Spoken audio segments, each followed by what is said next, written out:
اللہ الرحمن الرحیم۔ اللہ تبارک تعالیٰ اپنی لاریب کتاب اس کی سورۃ المائدہ آیت نمبر 5 میں ارشاد فرماتا ہے الیوم احل لکم الطیبات وطعام الذین اوتوا الکتاب حل لکم وطعامکم حل لہم والمحصنات من المؤمنات والمحصنات من الذین اوتوا الکتاب من قبل۔ اللہ تعالیٰ فرماتا ہے آج تمہارے لیے پاک چیزیں حلال ہوئی اور کتابیوں کا کھانا تمہارے لیے حلال ہے اور تمہارا کھانا ان کے لیے حلال ہے۔ پارسا عورتیں مسلمان اور پارسا عورتیں ان میں سے جن کو تم سے پہلے کتاب ملی یہ تمہارے لیے حلال ہے۔ اور مفتی احمد یار خان نعیمی رحمۃ اللہ تعالی علیہ اپنی تفسیر نعیمی کے اندر اس آیت مبارکہ کی شرح کے اندر فرماتے ہیں کہ اہل کتاب کا ذبیحہ کہتے ہیں حلال کیا ہوا جانور۔ اہل کتاب کا حلال کیا ہوا جانور یا ذبیحہ اور ان کی عورتوں کے نکاح کے متعلق علماء اسلام کی چند اقوال ہیں۔ چنانچہ ان کے ذبیحے کے متعلق 4 قول یہ ہیں۔ نمبر 1 یہ کہ عربی بنی تغلب کتابیوں کا ذبیحہ حرام ہے اور باقی اہل کتاب کا ذبیحہ حلال۔ یہ قول سیدنا علی المرتضیٰ کرم اللہ تعالی وجہ الکریم آپ کا ہے۔ دوسرا قول یہ کہ اہل کتاب کا ذبیحہ مطلقاً حلال ہے، وہ اللہ کے نام پر ذبح کریں یا کسی اور کے نام پر، جیسے حضرت مسیح یا حضرت مریم یا حضرت عزیر علیہ السلام کے نام پر ذبح کریں۔ یہ قول امام شعبی اور امام عطا کا رضی اللہ تعالیٰ عنہ۔ تیسرا قول یہ ہے کہ کتابیوں کا ذبیحہ مطلقاً حرام ہے، وہ اللہ کے نام پر ذبح کریں یا کسی اور کے نام پر۔ یہ مذہب روافض کا ہے۔ ان کے ہاں اس آیت میں طعام سے مراد دانہ غلہ وغیرہ مراد ہے، نہ کہ ذبیحہ۔ اور چوتھا قول یہ کہ سارے کتابیوں کا ذبیحہ حلال ہے اگر وہ اللہ کے نام پر ذبح کریں، اور اگر غیر خدا کے نام پر ذبح کریں یا بغیر کچھ پڑھے ذبح کر دیں تو حرام ہے۔ یہ قول عام علماء دین کا ہے، یہی احناف کا قول ہے، یہی احناف کا فقہ حنفیہ کا یہی موقف ہے۔ اور اسی طرح کتابیہ عورتوں کے ساتھ نکاح کے متعلق علماء اسلام کی 4 اقوال ہیں۔ نمبر 1 یہ کہ کسی کتابیہ عورت سے مسلمان کا نکاح درست نہیں، خواہ ذمیہ ہو یا حربیہ، آزاد ہو یا غلام ہو یا لونڈی۔ یہ قول سیدنا عبداللہ ابن عمر کا ہے۔ ان کے نزدیک یہ آیت منسوخ ہے اور اس کی ناسخ یعنی اس آیت کو جو میں نے ابھی پڑھی پہلے آیت شروع میں، اس آیت کو منسوخ کرنے والی یہ آیت ہے وَلَا تَنْكِحُوا الْمُشْرِكَاتِ حَتَّى يُؤْمِنْ۔ اس آیت نے اس آیت کو منسوخ کر دیا۔ یہ عبداللہ بن عمر فرماتے ہیں، اور وہ فرماتے ہیں کتابی ڈبل مشرک ہے، کیونکہ عام مشرک تو خدا کا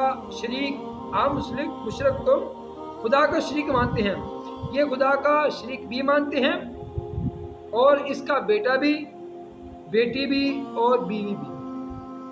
وہاں فقط مشرک، جہاں شرک بھی ہے، نسبی سسرالی رشتہ بھی، نعوذ باللہ من ذالک۔ حضرت عطا کہتے ہیں کہ یہ آیت اس وقت کی ہے جب مسلمان عورتیں کم تھیں، تب کتابیہ عورتیں ان سے نکاح کرنا حلال کر دیا گیا۔ جب مسلمان عورتیں کثرت سی ہو گئی، زیادہ ہو گئی، یہ حکم ختم ہو گیا، کیونکہ کفار سے محبت بحکم قرآن حرام ہے۔ اور بیوی محبوبہ ہوتی ہے اور مشیر بھی ہوتی ہے، بیوی محبوبہ بھی اور مشیر بھی ہوتی ہے، اس لیے کتابیہ سے نکاح حرام ہے۔ اور نمبر 2 یہ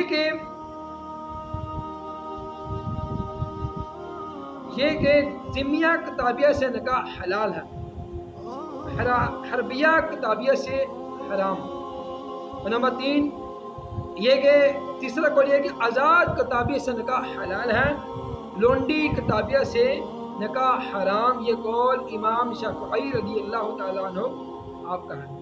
ان کے جہاں محسنات سے مراد آزاد کتابیہ ہے. نمبر 4 چوتھا قول یہ کہ مطلقاً کتابیہ عورتوں سے نکاح حلال ہے، آزاد ہوں یا لونڈی، ذمیہ ہوں یا حربیہ، عفیفہ ہوں یا فاسقہ. یہی قول عام علماء اسلام کا ہے اور یہی ہمارا حنفیوں کا مذہب ہے. اور اس حوالے سے تفسیر کبیر، تفسیر خازن، تفسیر روح المعانی وغیرہ کے اندر یہی منقول ہے. امام اعظم کا قول نہایت ہی قوی ہے کیونکہ یہ پوری آیت محکم ہے، منسوخ نہیں. کسی آیت کو بغیر دلیل کے منسوخ نہیں کہہ سکتے. نیز احادیث سے ثابت ہے کہ حضرت صلی اللہ علیہ وسلم نے اہل کتاب کا ذبیحہ گوشت قبول فرمایا ہے، کھایا بھی ہے. خیبر میں ایک یہودیہ نے جس کا نام زینب تھا، زہر سے آلودہ گوشت نبی کریم صلی اللہ علیہ وسلم کی خدمت میں پیش کیا. حضور انور صلی اللہ علیہ وسلم اور حضرت بشیر صحابی آپ ان دونوں نے یہ گوشت کھایا. بشیر تو وفات پا گیا. گوشت کھانے کے بعد حضور صلی اللہ علیہ وسلم آپ کو تکلیف ہوئی. اس کے بعد آپ کی طبیعت بالکل صحیح ہو گئی. پھر فرماتے ہیں کہ ایک یہودی نے حضور انور صلی اللہ علیہ وسلم کی دعوت کی جس میں اپنا ذبیحہ گوشت کھلایا. غزوہ خیبر میں چربی کا ایک تھیلا دیکھا. چربی کا تھیلا یہود نے اپنے قلعے سے پھینکا کیونکہ یہ یہود سے جنگ کر رہے تھے. تو یہود نے اپنے قلعے سے چربی کا ایک تھیلا پھینکا.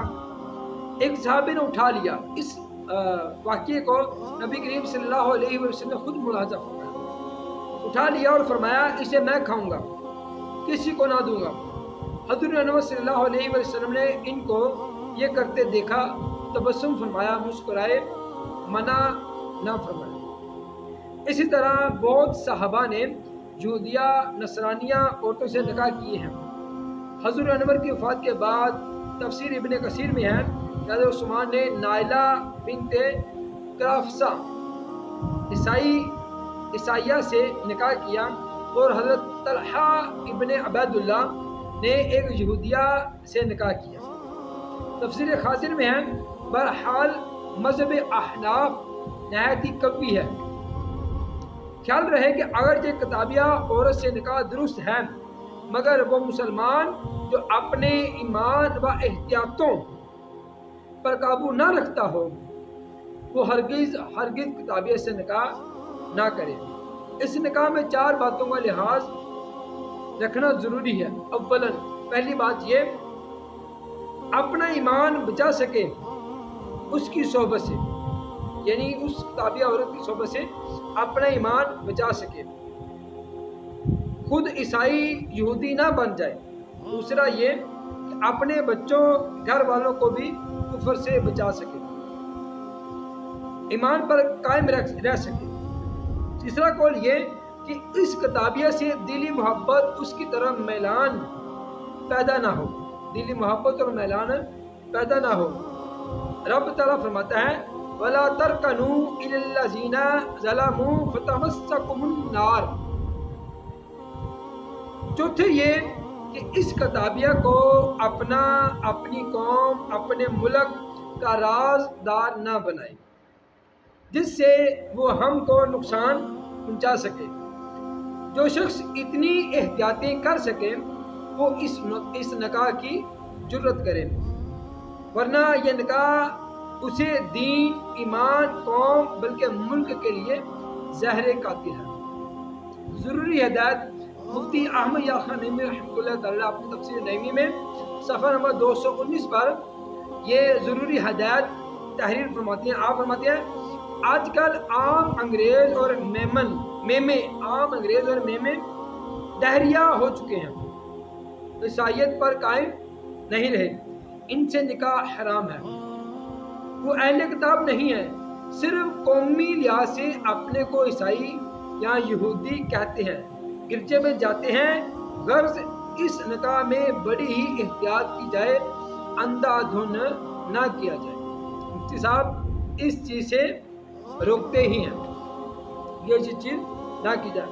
اور مفتی صاحب تفسیر نعیمی کے اندر ان آیت مبارکہ کے فوائد لکھتے ہوئے وہ 5واں فائدہ بیان کرتے ہیں کہ کتابیہ عورت سے مسلمان مرد کا نکاح حلال ہے، خواہ وہ آزاد ہو یا لونڈی ہو، ذمیہ ہو یا حربیہ ہو،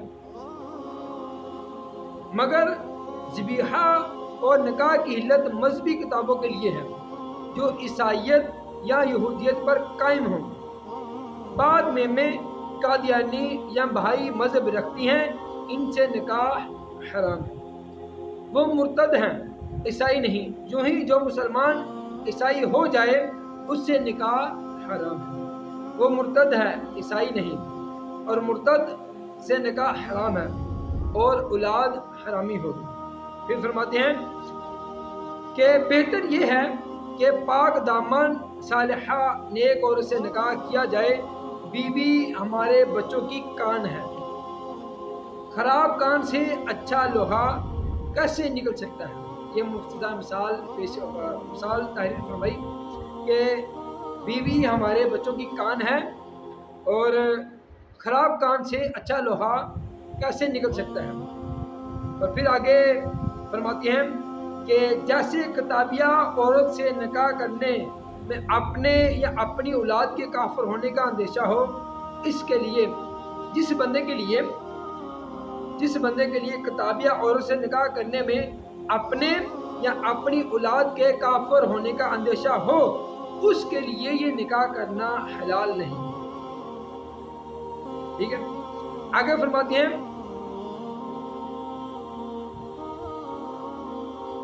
10واں فائدہ وہ تحریر فرماتے ہیں اپنی تفسیر نعیمی کے اندر، مسلمان عورت کا نکاح کتابی یا کسی کافر مرد سے حرام ہے، وہ اسے منع فرماتے ہیں۔ اور آگے فرماتے ہیں ایک اعتراض کا جواب دیتے ہوئے مفتی احمد یار خان نعیمی رحمۃ اللہ تعالیٰ فرماتے ہیں کہ اس کی کیا وجہ ہے کہ کتابیہ عورتوں سے نکاح درست ہے اور مسلمان عورت کا کتابی مردوں سے نکاح حرام ہے۔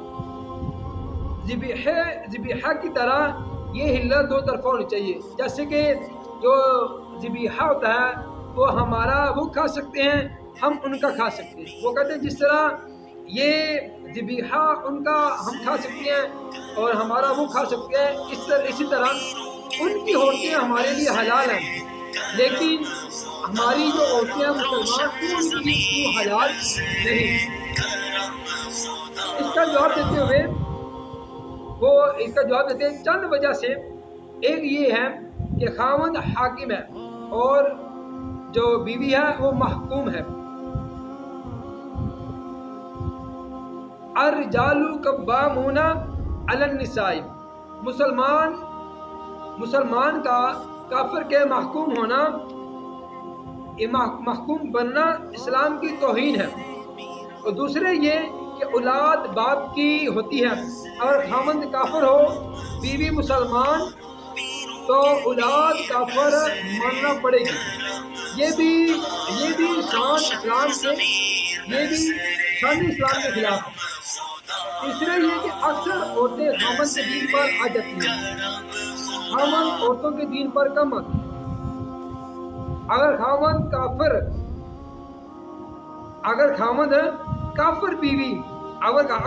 کافر بیوی مسلمان ہو تو عورت کا مسلمان رہنا مشکل ہو جائے، کہ خاوند اپنے گھر میں جو کفریہ رسوم بیوی سے کرائے گا اسے کرنی پڑیں گی۔ اس لیے اس کے دین کے خطرے کی وجہ سے مسلمان عورت کا کتابیہ مرد سے نکاح کرنا حرام ہے، اور کتابیہ عورت کے ساتھ مسلمان مرد کا نکاح کرنا حلال جائز۔ پھر آگے فرماتے ہیں 7واں اعتراض، اس کا جواب دیتے ہیں جب کتابیہ عورت سے نکاح میں بہت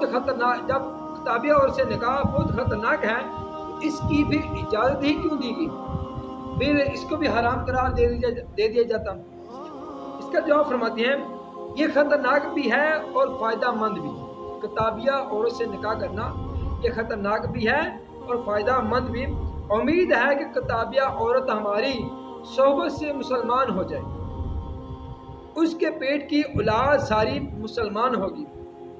اس نکاح کے ذریعے اس کے میکے والے عیسائی ہم سے قریب ہو جائیں گے. ہو سکتا ہے کہ یہ نکاح ان کے اسلام لانے کا ذریعہ بن جائے, کیونکہ وہ اہل کتاب ہونے کی وجہ سے ہم سے پہلے ہی قریب ہیں.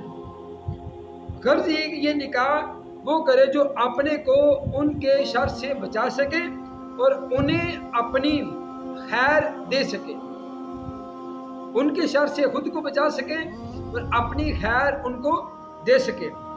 تو اس کی مثال فرماتے ہیں اگر معدہ کمزور ہو تو بھاری غذا کھانے سے بندہ پرہیز کرتا ہے, ڈاکٹر منع فرما دیتا ہے. ٹھیک ہے, اگر معدہ کمزور ہو تو بھاری غذا نہیں کھانی چاہیے. اگر معدہ مضبوط ہو تو پھر بھاری غذا کھانے سے کوئی معاملہ خراب نہیں ہوتا. اسی طرح اگر بندہ مضبوط ہے, یہ سارے معاملات دیکھ کے ہینڈل کر سکتا ہے, ٹھیک ہے, اس کو نکاح کرنے کے بعد مسلمان کر سکتا ہے, تو پھر ایسے بندے کے لیے یہ ہے کہ وہ کتابیہ اور اسے نکاح کرے, اس کے بعد پھر اسے مسلمان کرے, اور ان کے جو اس کے سسرال ہوں گے ان کو بھی پھر وہ مسلمان کرنے کی کوشش کرے گا انشاءاللہ. اس ویڈیو کے اندر اس کے علاوہ پھر بہار شریعت میں علامہ مفتی امجد علی اعظمی رحمۃ اللہ تعالیٰ آپ محرمات کی ٹوٹل 9 قسمیں ہیں, ان میں سے پہلی قسم کی ویڈیو پہلے بن چکی ہے. ٹھیک ہے, یہ 5ویں قسم کے اندر یہ مسائل جو میں نے ابھی آپ کو ذکر کیے, یہ محرمات کی 5ویں قسم ہے کہ حرمت بالشرک. ٹھیک, اس کے تحت مفتی امجد علی اعظمی رحمۃ اللہ تعالیٰ آپ بہار شریعت میں مسئلہ نمبر 1 فرماتے ہیں مسلمان کا نکاح مجوسیہ, بت پرست, آفتاب پرست, آفتاب کہتے ہیں سورج کو پوجنے والے, ستارہ پرست عورت سے نہیں ہو سکتا, خواہ یہ عورتیں آزاد ہوں یا غلام. غرض صرف کتابیہ کے سوا کسی کافرہ عورت سے نکاح نہیں ہو سکتا. مسئلہ نمبر 2 مرتد اور مرتدہ کا نکاح کسی سے نہیں ہو سکتا. نمبر 6 اور نمبر 3 یہودیہ اور نصرانیہ سے مسلمان کا نکاح ہو سکتا ہے, مگر چاہیے نہیں کہ اس میں بہت سے مفاسد کا دروازہ, بہت سی خرابیوں کا دروازہ کھل جاتا ہے. پھر فرماتے ہیں مگر یہ جواز اسی وقت تک ہے جب کہ اپنے اسی مذہب یہودیت یا نصرانیت پر ہوں. وہ عورت اپنے اصلی مذہب یہودیت یا نصرانیت پر ہو, اور اگر صرف نام کی یہودی نصرانی ہو اور حقیقتاً نیچری اور دہریہ مذہب رکھتی ہوں, جیسے کہ آج کل کے عموماً نصارہ کا کوئی مذہب ہی نہیں. مفتی صاحب فرماتے ہیں آج کل کے جو نصارہ ہیں ان کا کوئی مذہب ہی نہیں, تو ان سے نکاح نہیں ہو سکتا, نہ ان کا ذبیحہ جائز, بلکہ ان کے یہاں تو ذبیحہ یعنی کہ ذبیحہ ہوتا ہی نہیں. ان کو وہ جانور کو کسی اور طریقے سے ہی ذبح کرتے ہیں. ذبح کرنے کا طریقہ ان کا اس طرح نہیں ہے جس طرح ہمارا ہے, ان کا کوئی اور طریقہ ہے. مسئلہ نمبر 4 کتابے سے نکاح کیا تو اسے گرجا گھر جانے اور گھر میں شراب بنانے سے روک سکتا ہے اس کا خاوند مسلمان. مسئلہ نمبر 5 کتابیہ سے دارالحرم میں نکاح کر کے دارالاسلام میں لایا, یعنی غیر مسلم ممالک میں اس نے کسی کتابیہ عورت سے نکاح کیا, اس کے بعد پھر اس کو مسلمان ممالک میں لے کے آ گیا, اپنے مسلمان ملک میں لے کے آ گیا, تو اس کا نکاح باقی رہے گا. اور اگر اسے وہیں چھوڑ دیا اور خود واپس آ گیا تو اس طرح اس کا نکاح ٹوٹ جائے گا, اس کے واپس آتے ہی اس کا نکاح ٹوٹ جائے گا. پھر فرماتے ہیں مسلمان نے کتابیہ سے نکاح کیا تھا, پھر وہ کتابیہ عورت وہ عیسائی یا یہودی عورت مجوسیہ ہوگی تو نکاح ختم ہو گیا, فسخ ہو گیا. ٹھیک ہے, اور مرد پر حرام ہوگی وہ عورت. اور اگر یہودیہ تھی اب نصرانیہ ہوگی، پہلے یہودی عورت تھی کہ اب نصرانیہ ہوگی، یا پہلے نصرانیہ تھی اب یہودیہ عورت ہوگی، تو اس طرح نکاح باطل نہ ہوگا، ٹھیک ہے۔ اور آگے فرماتے ہیں کتابی مرد کا نکاح مرتدہ کے سوا ہر کافرہ سے ہو سکتا ہے، اولاد کتابی کے حکم میں ہے، مسلمان و کتابی سے اولاد ہوئی تو اولاد مسلمان کہلائے گی۔ اگر بندہ مسلمان مرد کتابیہ عورت سے نکاح کرتا ہے، ان سے جو اولاد ہوگی وہ مسلمان ہوگی۔ آگے مسئلہ بیان فرماتے ہیں مرد عورت کافر تھے، دونوں مسلمان ہوئے تو وہی نکاح سابقہ باقی ہے، جدید نکاح کرنے کی حاجت نہیں۔ اور اگر صرف مرد مسلمان ہوا تو عورت پر سلام پیش کیا، اگر مسلمان ہوگی فابیہا، ورنہ تفریق کر دیں۔ یوں ہی اگر عورت پہلے مسلمان ہوئی تو مرد پر سلام پیش کرے، اگر 3 حیض آنے سے پہلے مسلمان ہو گیا تو نکاح باقی ہے، ورنہ بعد کو جس سے چاہے نکاح کر لے، کوئی سے منع اس عورت کو منع نہیں کر سکتا۔ مسلمان عورت کا نکاح مسلمان مرد کے سوا کسی مذہب والے سے نہیں ہو سکتا، اور مسلمان کے نکاح میں کتابیہ ہے، اس کے بعد مسلمان عورت سے نکاح کیا یا مسلمان عورت نکاح میں تھی، اس کے ہوتے ہوئے کتابیہ سے نکاح صحیح ہے، اس کے ہوتے ہوئے کتابیہ سے نکاح کرنا جائز ہے، صحیح ہے۔ اللہ تعالیٰ جو مسائل بیان ہوئے سمجھنے کی